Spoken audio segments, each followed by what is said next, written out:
So tuluan man ako karon kung example mingon ang crochet pattern nga sa back loop ra ninyo trabahoon ang stitch or sa front loop. So as you can see, di ba ang stitches na mura siya forma og V. So naa diri ang back loop kani siya. Din ang front loop is kani.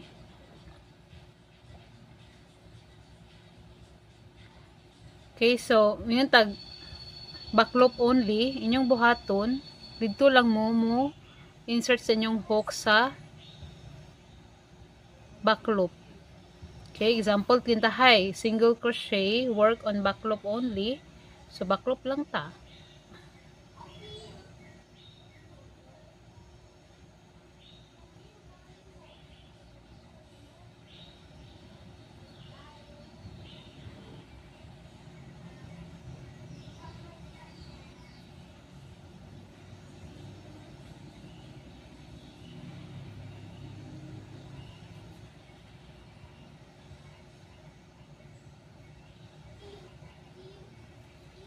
So kung inyohang makita no, unlike sa gibuhat ganina, even ang texture sa stitches, but kani mailhan ninyo nga makita nimo ang front top nakalutaw.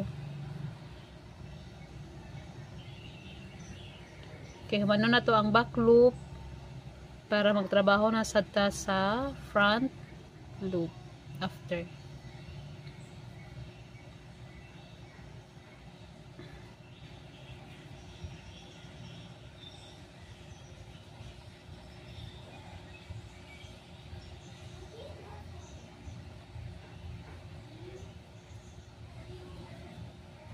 So we're done with the back loop.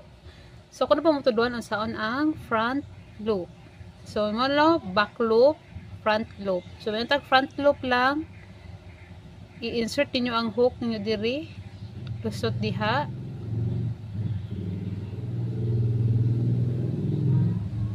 Then okay, so repeat lang ta, front loop, ani insert ang hook.